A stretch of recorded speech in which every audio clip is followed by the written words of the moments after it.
Hello class. आज हम शालाक्य तंत्र का एक इंपॉर्टेंट टॉपिक देखने वाले हैं। टॉपिक का नाम है दृष्टिगत व्याधि। इसमें हम देखेंगे दृष्टिगत व्याधि के अलग अलग प्रकार।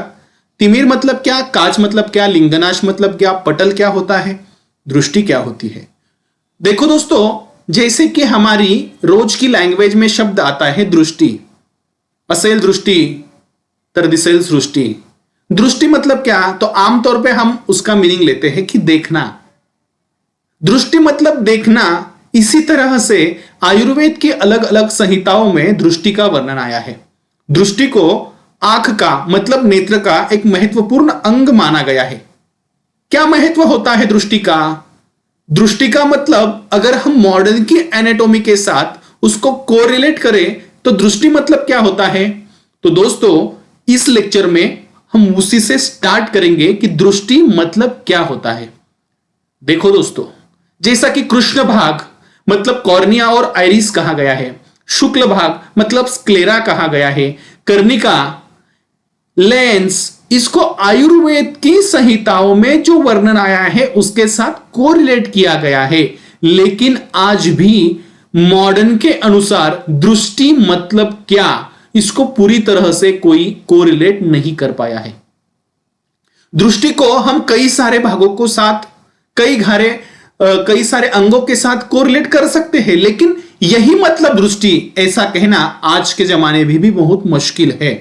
पटलगत मतलब क्या, इसका भी पूरी तरह से मॉडर्न के अनुसार जो एनाटॉमी बताई है उसमें हम रिलेट नहीं कर सकते। हमें आज का लेक्चर पूरी तरह आयुर्वेद के हिसाब से ही देखना है। आयुर्वेद संहिता के जो अलग अलग हमारे अध्याय है उसमें आए हुए, जैसे कि सुश्रुत के उत्तर तंत्र में दृष्टिगत व्याधियों का जो वर्णन आया है उसके हिसाब से हम आज के लेक्चर में देखेंगे। तो चलो दोस्तों, हम स्टार्ट करते हैं दृष्टिगत व्याधि। ये एक एनाटॉमी का आई का नॉर्मल स्ट्रक्चर है, नॉर्मल रॉ एनाटॉमी है, जिसमें आपको स्क्लेरा दिख रहा है, कॉर्निया दिख रहा है। लेकिन दृष्टि जिससे हम देख पाते हैं उसे हम दृष्टि ऐसा समझ लेंगे। तो इस दृष्टि में किस किस का अंतर्भाव होगा, आपके और हमारे समझने के लिए हम ऐसा मानते हैं कि इसमें लेंस, इसमें विट्रस ह्यूमर, इस सभी का समावेश हो सकता है। एंटीरियर पोस्टीरियर जो कैप्सूल होती है उसका समावेश हो सकता है, झोनुल्स का इसमें समावेश हो सकता है। कैसे, तो इसको हम अब आयुर्वेद के हिसाब से देखेंगे। दृष्टिगत व्याधि जिसका वर्णन करते वक्त सुश्रुत ने उसके 12 प्रकार बताए और अष्टांग संग्रहकारों ने इसके 27 प्रकार बताए। उत्तर तंत्र में सुश्रुत कहते हैं कि दृष्टिगत व्याधियों के 12 प्रकार है और अष्टांग संग्रहकार कहते हैं कि ये 27 प्रकार है। दृष्टिगत व्याधि सुश्रुत ने बताए 12, अष्टांग संग्रहकारों ने बताए 27। दृष्टिगत व्याधि होते क्यों है? जैसा कि आपको अगर किसी ने पूछा कैटरेक्ट क्यों होता है, ओपेसिफिकेशन ऑफ लेंस क्यों होता है, उसकी पैथोफिजियोलॉजी क्या है, तो आप उसके कई सारे कॉजेज बताएंगे। वैसे ही अगर आपको एग्जाम में पूछा जाता है कि दृष्टिगत व्याधियों का कॉज क्या है, what is the cause of दृष्टिगत व्याधि, हेतु में उसके क्या आएगा, तो नेत्र की जो सामान्य चिकित्सा है, नेत्र के सामान्य चिकित्सा को ही दृष्टिगत व्याधि के हेतु बताए गए हैं। समझे? सामान्य संप्राप्ति क्या है, जो नेत्र की सामान्य संप्राप्ति है वही दृष्टिगत व्याधियों की सामान्य संप्राप्ति है। अभी इसके जो दृष्टि का वर्णन हमारे संहिताओं में आया है कि दृष्टि कैसी होती है, दृष्टि किसे कहा जाएगा, तो आयुर्वेद के संहिताओं में जो वर्णन बताया है, यह वर्णन मैं आपको बताता हूं कि आयुर्वेद में बताया गया है कि मसूर दाल मात्रम तु पंचभूत प्रसादजम, मसूर दाल मात्रम तु पंचभूत प्रसादजम मतलब काजवे जैसी चमकने वाली, क्या, काजवे जैसी चमकने वाली, तेज से व्याप्त रहने वाली, जिसे शीत विहार सात में है, उसे दृष्टि ऐसा कहा जाएगा। दृष्टि का क्या वर्णन आया है, मसूर दाल मात्रम तु पंचभूत प्रसादजम, मसूर दाल के जैसे है, उसकी आकृति होती है, जो पंच महाभूतों के सार से बनी हुई होती है, जो चयापचय रहित मतलब उसका मेटाबॉलिज्म कैटाबॉलिज्म नहीं होता है, जिसे शीत विहार सात में होता है, और जो कृष्ण मंडल का 1/7 उसका क्या साइज होता है। कृष्ण मंडल का जितना साइज होगा उसके 1/7 मतलब 7th पार्ट उसका कौन सा होगा? दृष्टि का होगा। ओके, तो अभी इस दृष्टिगत व्याधि की जो वर्णन हमने देख लिया, इसके ऊपर आपको एमसीक्यू आ सकता है। एमसीक्यू के लिए आपको लिखना है मसूरदाल मात्रम तु पंचभूता प्रसादजम। इसके बाद अब हम देखेंगे कि इसकी संप्राप्ति जो विशेष कौन सी है। तो दृष्टिगत व्याधि की विशेष संप्राप्ति होती है कि मिथ्या आहार विहार, उसकी वजह से दोष को प्रकोपित होना, अभ्यंतर भागी जाके वहां पे वो पटल को आश्रय उनको मिलता है, पटल का आश्रय, और व्याधि का निर्माण होता है। मतलब मिथ्या आहार विहार, प्रकोपित दोष, अभ्यंतर भाग, पटल आश्रित होना और व्याधि का निर्माण होना। सुश्रुत ने जो 12 बताए हैं ये कौन कौन से हैं, इसकी हम अभी पहले लिस्ट देखेंगे, और वाग्भट ने जो बताए हैं अष्टांग संग्रहकारों ने, उसकी हम लिस्ट देखेंगे कि दोनों में कौन कौन सा फर्क उसमें बताया गया है। अष्टांग संग्रहकारों के जो बचे हुए 15 हैं वो कौन से अलग हैं, समझे? हम देख रहे हैं दृष्टिगत व्याधि, अगर मॉडर्न के साथ कोरिलेट किया जाए तो मैंने आपको बताया कि विजुअल एक्यूटी जो है, हमारी जो लेंस है, जो रेटाइना है, जो प्यूपिल है, इस सभी को हम दृष्टि में अंतर्भाव कर सकते हैं हमारे समझने के लिए, लेकिन यही मतलब दृष्टि है ऐसा हम नहीं कह सकते, क्योंकि आज के जमाने भी पटलगत व्याधियों में जो अलग अलग लक्षण बताए हैं, पटलगत व्याधियों में जो वर्णन आया है, उसका कोरिलेशन मॉडर्न के कोई भी साइंटिस्ट या रिसर्चर या प्रोफेसर आज तक भी कर नहीं पाए हैं। तो हम उसके समझने के लिए ऐसा कहेंगे कि दृष्टि में जो हमारी विजुअल एक्यूटी होती है, लेंस होता है, जो रेटाइना होता है, जो प्यूपिल होता है, जो झुनल्स होते हैं, इसका समावेश हो सकता है। उसको हम एक एक करके उसके नजदीक उसके लक्षणों को हम सिमिलर पाए जाने की वजह से कह सकते हैं। ओके, तो अब हम ही पहले देखेंगे कि सुश्रुत ने जो 12 बताए हैं उसका नाम क्या है। परिमलाई, पित्त विदग्ध, कफ विदग्ध, धूमदर्शी, ह्रस्वजाड्य, नकुल अंध्य, गंभीरिका। और इसी के साथ ये जो मैंने 6 नाम पढ़े उसके साथ पहले 5 नाम है वातज, पित्तज, कफज, रक्तज और सन्निपातज। मतलब दृष्टिगत व्याधि सुश्रुत ने कितने बताए? वातज, पित्तज, कफज, सन्निपातज और रक्तज, 5 हो गए। परिमलाई, पित्त विदग्ध, कफ विदग्ध, धूमदर्शी, रस्वजाड्य, नकुलांध्य और गंभीरिका, ये हो गए सुश्रुत के। अब हम देखेंगे अष्टांग संग्रह के। पहले 5 वातज, पित्तज, कफज, रक्तज और सन्निपातज सेम है। छठा आता है संसर्गज, पित्त विदग्ध, दोष अंध्य, धूमर, ह्रस्व दृष्टि, नकुल अंध्य और गंभीर। यहां तक हम ध्यान में रख सकते हैं, क्योंकि सुश्रुत और वाग्भट के नाम साधर्म की वजह से हमें ध्यान में रखने के लिए आसान हो जाता है। जैसा कि गंभीरिका गंभीर, नकुलांध्य नकुलांध्य, ह्रस्वजाड्य ह्रस्व दृष्टि। इसको हम आगे इसके डिटेलिंग में देखेंगे, लेकिन ये आपको लर्न करना है, इसको बाय हार्ट करना है कि ये हमारे एग्जाम में अगर आता है तो हमें बताते आना चाहिए, लिखते आना चाहिए, वाइवा में बताते आना चाहिए।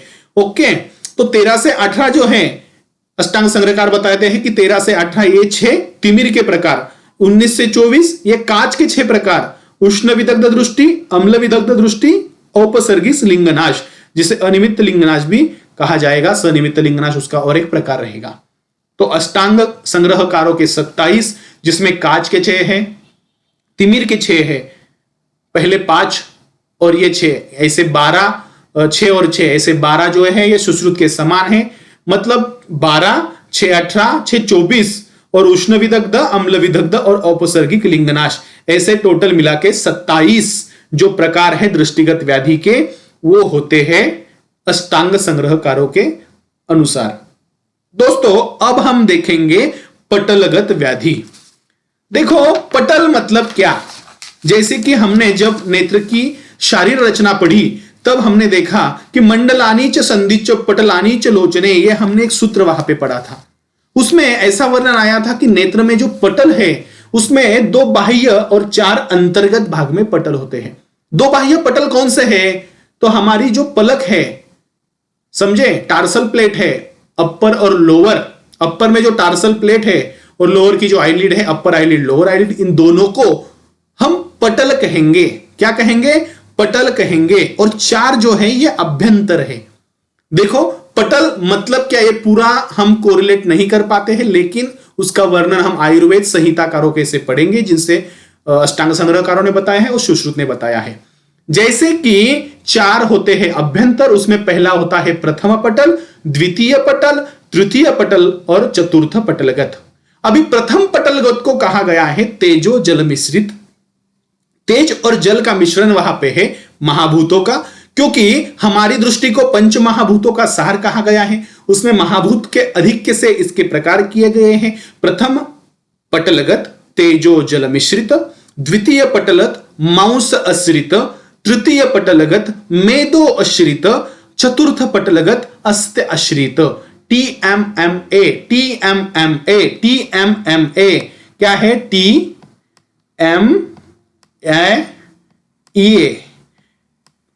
ओके, तेजो, मांस, मेद और अस्थि। अभी इस चारों पटलों को मिला के क्या होगा? जो दृष्टि बताई गई है उसका 1/5 पार्ट होता है ये चार पटल। मतलब चार पटल की साइज कितनी है?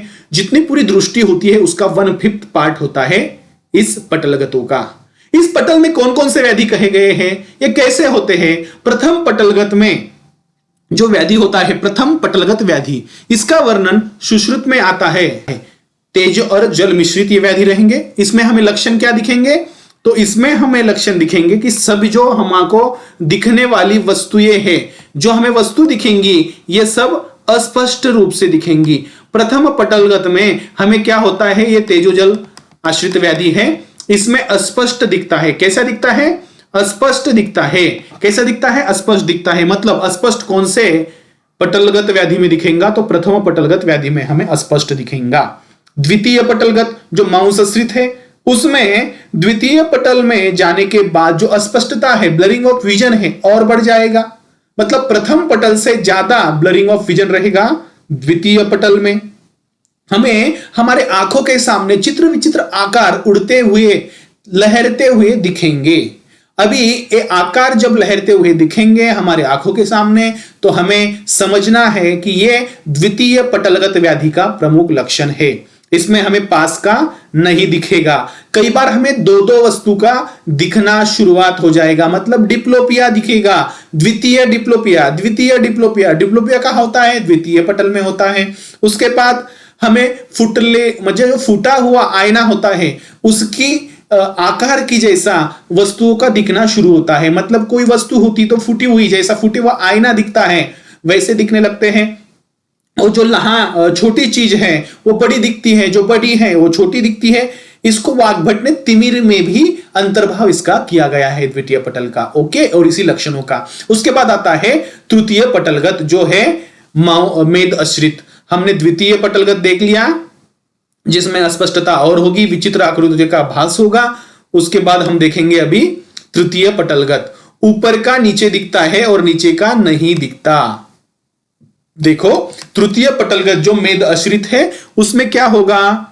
ऊपर की जो हमें वस्तु है वो दिखेगी, लेकिन नीचे की जो वस्तु है वो हमें नहीं दिखेंगी। मतलब विजन जो है ये अपर विजन होता है लेकिन लोअर विजन नहीं होगा। यदि कोई आदमी खड़ा है तो आपका जो विजन होगा वो उसके कमर के ऊपर के भाग को ही देख पाएगा, उसके पैर आपको नहीं दिखेंगे। ये होता है तृतीय पटलगत व्याधि में।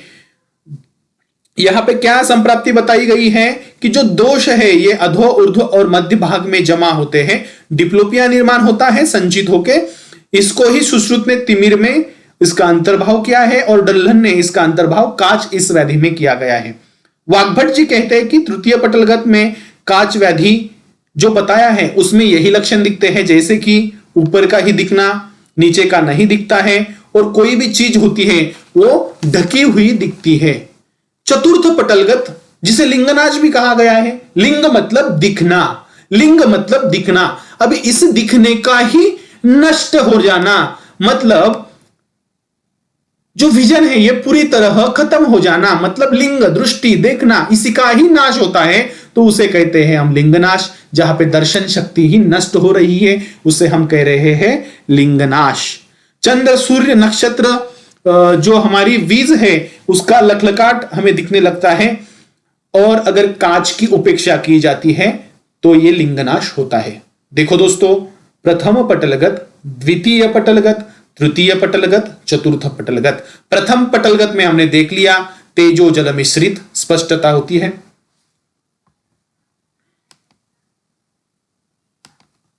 उसके बाद हमने देखा सेकंड मांसाश्रित, ओके, मेदाश्रित और अस्थिमज्जाश्रित।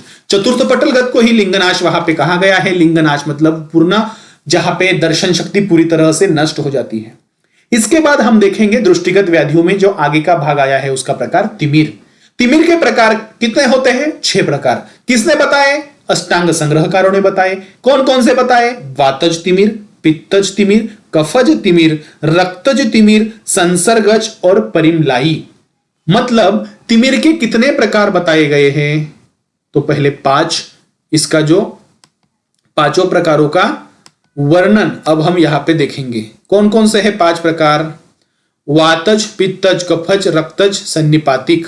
ओके, 5 कौन कौन से हैं तिमिर के प्रकार? वातज, पित्तज, कफज, रक्तज, संसर्गज और परिमलाई। कौन कौन से हैं? वातज, पित्तज, कफज, वातज, पित्तज, कफज, रक्तज, सन्निपातक, परिमलाई। कितने हो गए? 6 हो गए। मैं 5 बोल दिए थे, ये 6 है, सॉरी। कितने हैं तिमिर के प्रकार? 6। कौन कौन से? वातज, पित्तज, कफज, रक्तज, सन्निपातिज और परिमलाई। तो वातज जो है पहला प्रकार, उसमें हमें जो वस्तु दिखती है ये चंचल दिखती है, गाढ़ी दिखती है। जैसा कि अगर जहां पे कोई चिखल मतलब जो पानी गिरने के बाद, बारिश के बाद जो मिट्टी वैसी हो जाती है मड़ी, वैसी भी हमें कोई भी चीज दिखने लगती है मड़ी मड़ी। उसके बाद रक्त वर्ण का उस वस्तु का दिखना शुरू हो जाता है, मतलब रेडनेस वहां पे आता है। और हमारी आंखों के सामने कई बार मक्खी, बाल ये उड़ रहे हैं, ऐसा हमें प्रतीत होता है। ये हो गया वातज तिमिर में। वातज तिमिर के बाद आता है सेकंड पित्तज तिमिर। वातज तिमिर के हमने क्या देख लिए, क्या उसमें लक्षण होते हैं। उसके बाद हम देखेंगे पित्तज तिमिर। वातज में देख लिया। पित्तज में आता है कि काजवे जैसा मोर, जब हमारा मोर उसका पीस होता है, उसके जो अलग अलग कलर होते हैं, उसके कलर जैसा काला, कभी नीला, ऐसा वस्तुओं का दिखना शुरू हो जाता है। कफज में होता है सभी पदार्थ स्निग्ध दिखते हैं, श्वेत दिखते हैं और हर एक चीज हमें बहुत बड़ी दिखने लग जाती है, इसे कहेंगे हम तिमिर। रक्तज में वहां पे धूमदर्शी मतलब धूर के जैसा धुआं जो आता है वैसे दिखेंगे। कभी कभी लाल दिखती है, कभी काली दिखती है। वातज में चंचल और मड़ी, पित्तज में मोर के पंखों जैसी, कफज में श्वेत या स्निग्ध, रक्तज में धुएं जैसी और लाल, सन्निपातक में जो वस्तु है उसका विपरीत दर्शन होता है। डिप्लोपिया बहुत बार वहां पे रहेगा। डिप्लोपिया सन्निपातक में था, सन्निपातिक में है, और वहां पे हमने डिप्लोपिया 2 कहां पे देखा? द्वितीय पटल में देखा। इसके बाद परिमलाई मतलब जो हम कोई भी पेड़ अगर देखते हैं तो ऐसा लगता है वहां पे कोई टिमटिमा रहा है। सभी जो दिशाएं हैं वहां पे हमें ऐसा लगता है कि सूरज उग रहा है। तो इस प्रकार से तिमिर का वर्णन आया है संहिताओं में। संहिता में बताते हुए अष्टांग संग्रहकार कहते हैं कि 6 प्रकार का तिमिर होगा, उसमें वस्तुओं का दिखना कैसा है इसके ऊपर उसकी अलग अलग प्रकार किए गए हैं। जैसे मोर पंखों जैसा दिखेगा तो उसे हम पित्तज तिमिर कहेंगे, अगर धुएं जैसा दिखेगा तो उसे हम रक्तज कहेंगे, जब वृक्ष टिमटिमाते हुए दिखते हैं तो उसे हम परिमलाई कहेंगे। डिप्लोपिया दिखेगा, कभी स्पष्ट कभी अस्पष्ट कोई वस्तु दिखेंगी तो उसे हम संसर्गज कहेंगे। उसके बाद अच्छा है काच, जिसकी उपेक्षा अगर हम करते हैं तो लिंगनाश का निर्माण होता है। ऐसे काच की अब हम पढ़ाई करेंगे। काच, इस शब्द को हमने बहुत बार हमारे व्यवहार में देखा है, लेकिन यहां पे काच एक व्याधि करके आया है। ओके, इसके भी कितने प्रकार है? वातज, पित्तज, कफज, रक्तज और सन्निपातिक। वातज, पित्तज, कफज, रक्तज, संसर्गज और सन्निपातिक। ओके, अभी जो काच के अलग अलग प्रकार है इसको हम एक एक प्रकार के लक्षण देखेंगे। वातज में चेहरा जो होता है आदमी का, उसका नाक ही दिखाई नहीं देता, मतलब हमारा चेहरा नासिका विरहित दिखने लग जाता है वातज काच में। चांद दिखता है कहीं पे भी, चांद जैसा टिमटिमा, कोई वस्तु टिमटिमा रही है ऐसा प्रतीत होता है। जो कोई सीधी भी चीज होगी तो वह वक्र है ऐसा प्रतीत होता है। प्यूपिलरी डिस्कलरेशन इसमें हो जाता है। मॉडर्न के अगर हिसाब से देखा जाए तो यहां पे प्यूपिलरी डिस्कलरेशन हमें दिखता है। वैसा ही पित्तज काच में चांद और सूरज पे खड्डे पड़े हुए ऐसा पृथ्वी पे से ही आप दिखने लग जाता है। तो ये लक्षण काच के हैं। इंद्रधनु हमें बहुत बार जो हमारा बादलों में इंद्रधनु छाया हुआ है ऐसा प्रतीत होता है। हमें कोई भी जो वस्तु है उसमें नीला रंग दिखाया लगता है, पित्तज काच के लक्षण है। उसके बाद आता है कफज काच, इसमें प्रकाशमान वस्तु जो होने के बावजूद भी वहां पे ब्राइटनेस हमें नहीं दिखाई पड़ता और कोई भी जो वस्तु है यह हमें सफेद सफेद दिखने लग जाती है। रक्तज काच में वस्तु और दृष्टि जो होती है वो काली काली दिखती है। संसर्गज और सन्निपातक में यही वस्तु हमें चित्र विचित्र रंग की दिखने लग जाती है। तो इस प्रकार से काच और तिमिर के लक्षण बताए गए हैं, समझे।